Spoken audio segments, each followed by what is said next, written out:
Hoje eu quero comentar uma situação que ocorreu nesse fim de semana, porque resgataram um vídeo antigo de uma entrevista do Bolsonaro com um jornalista do New York Times, na qual o Bolsonaro afirma com todas as letras que ele comeria carne humana. E aí a hashtag Bolsonaro Canibal subiu nos Trend Topics do Twitter, se tornou, inclusive, material de campanha eleitoral do Lula, que foi proibido depois pelo TSE por violar as regras, supostamente, da lei eleitoral.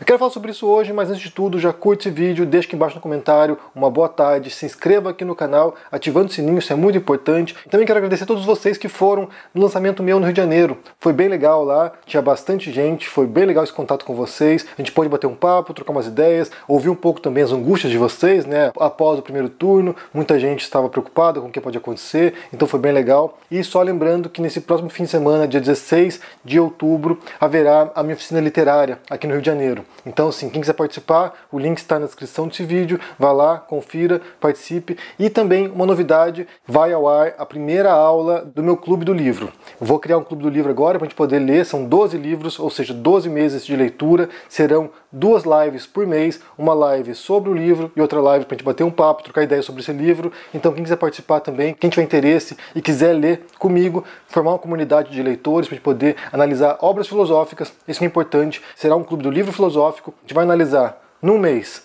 uma obra de filosofia pura, um texto de um autor filosófico, e no mês seguinte analisaremos uma obra de um autor de literatura com uma abordagem filosófica ou com questões filosóficas envolvidas. Então vai ser bem legal. Começaremos com Descartes, que é um grande autor francês, importante na filosofia, e depois a gente vai avançando aí. Então o link está na descrição para quem se interessar. Assista a essa primeira aula e depois, se tiver interesse, a gente pode formar essa comunidade mesmo de leitores e juntos poder avançar aí para compreender melhor o mundo, a filosofia, a literatura. Então vai ser bem legal. Estou esperando vocês.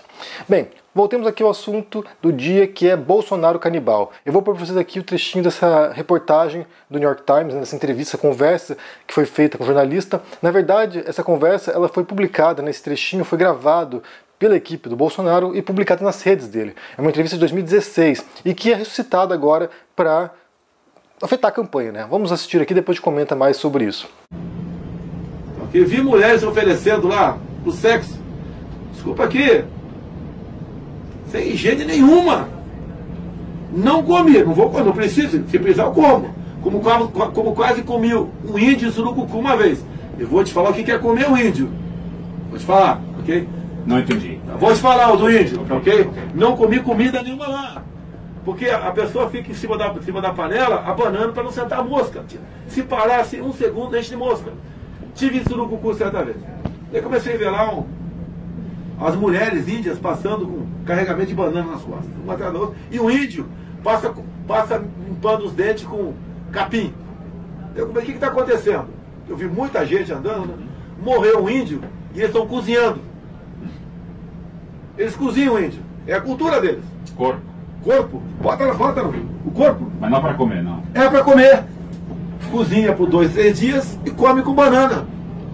E daí eu queria ver o índio sendo cozinhado. Daí o cara, se for, tem que comer. Eu falei, eu como. Daí a comitiva, ninguém quis ir. Vamos comigo lá, ninguém quis ir. Daí, como a comitiva não quis ir, que tinha que comer o índio, eu não queria me levar sozinho lá. Aí não fui. Eu comeria o índio sem problema nenhum. É cultura deles. E eu me submeti àquilo. Bem, eu poderia pegar e falar um pouco aqui sobre moralidade, sobre relativismo moral, que tem a ver com isso, de alguém que se diz cristão, de alguém que se diz, defensor da moral, dos bons costumes, e que nessa reportagem, nessa entrevista, afirma que comeria carne humana, comeria carne de um índio, que segundo ele teria um ritual entre indígenas que comeriam carne humana de um índio que havia falecido, e que ele queria comer a carne desse índio, que ele iria lá, só que como a equipe que estava com ele não quis junto com ele, ele resolveu não ir também, sozinho, A gente poderia abordar sobre esse ponto de vista, que seria muito interessante, mas eu quero pegar uma outra questão que tem a ver com a comunicação da esquerda nessa eleição. Porque pela primeira vez eu tenho percebido que a esquerda tem conseguido encontrar tópicos para pautar o debate ao invés de ser pautado pelo bolsonarismo. Porque ao longo desses anos, né, vocês observaram aqui, não apenas no meu canal, mas em vários outros canais e na imprensa também, como a gente sempre reage ao Bolsonaro, como a gente sempre reage à extrema-direita. Eles vão lá, falam uma coisa absurda, falam alguma barbaridade, alguma atrocidade, e a gente está aqui obrigado a vir e responder a isso. A gente está aqui obrigado a desmentir as falsidades, a, sabe, contestar as fake news. E aí, a gente está sempre reativo. E é claro que nesse sentido eles vão pautando debate e estão sempre em invisibilidade. É assim que funciona a dinâmica. As redes sociais operam desse modo, contribuem para a disseminação desse tipo de informação e a gente tem que ficar contendo estrago o tempo todo.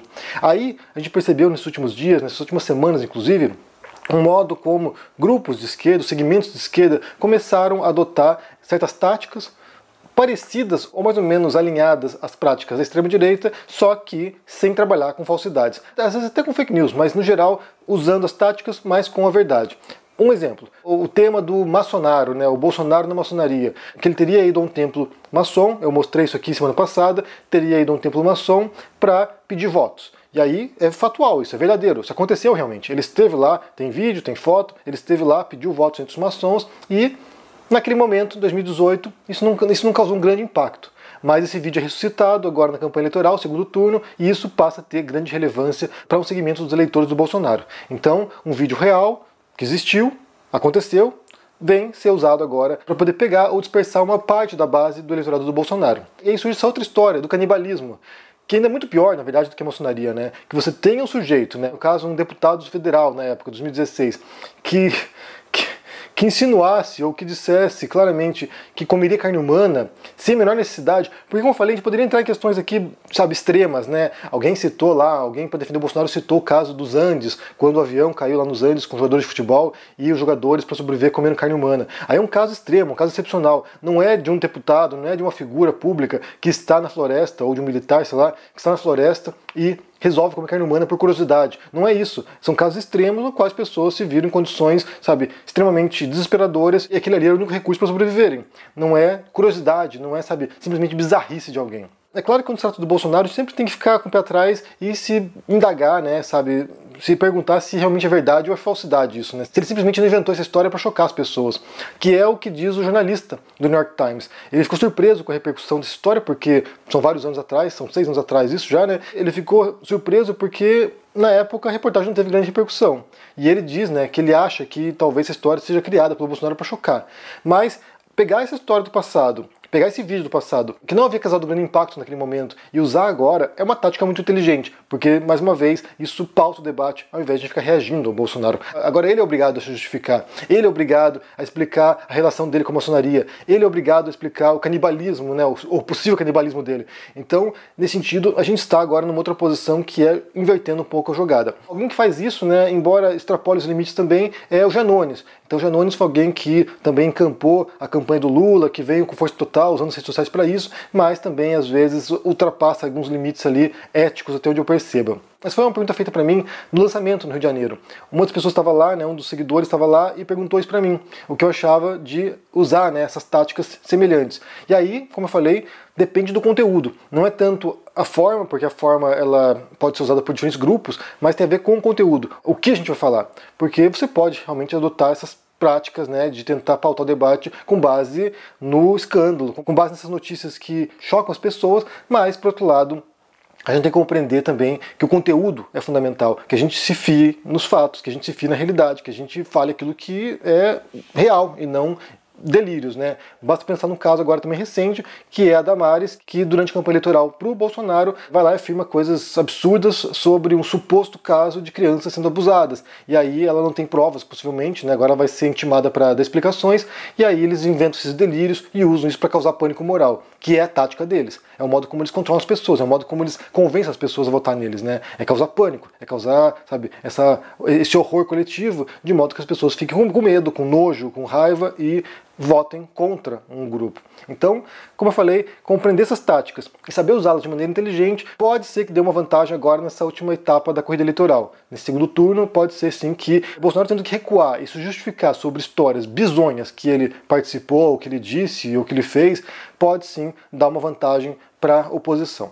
Eu quero saber o que vocês pensam sobre essa história toda aí, primeiro sobre Bolsonaro canibal, que virou assunto mais comentado esses dias atrás, aí, essa história bizarra do Bolsonaro, mais uma, né? Sempre tem uma coisa bizarra dele, e também sobre o uso dessas táticas que são equivalentes, né, são parecidas, táticas bolsonaristas para chocar, e agora a esquerda usando também coisas parecidas, e sobre a diferença entre forma e conteúdo, como você percebe isso, e se vale tudo nesse jogo, se vale a pena inclusive ser desonesto, como eles fazem, né? O que você acha aí? Deixa aqui embaixo no comentário, deixa o joinha, se inscreva aqui no canal, se torne um membro ou um apoiador para dar uma força, confira agora o Clube do Livro Filosófico, o link está na descrição aqui embaixo, vamos formar uma comunidade de leitores para a gente poder ler obras de filósofos e de grandes autores que abordam na ficção a filosofia, vai ser bem legal para a gente poder compreender um pouco o mundo e também trocar ideias sobre um assunto que nos interessa. Vai lá, confira e a gente se vê por aí. Um abração e até mais. Tchau!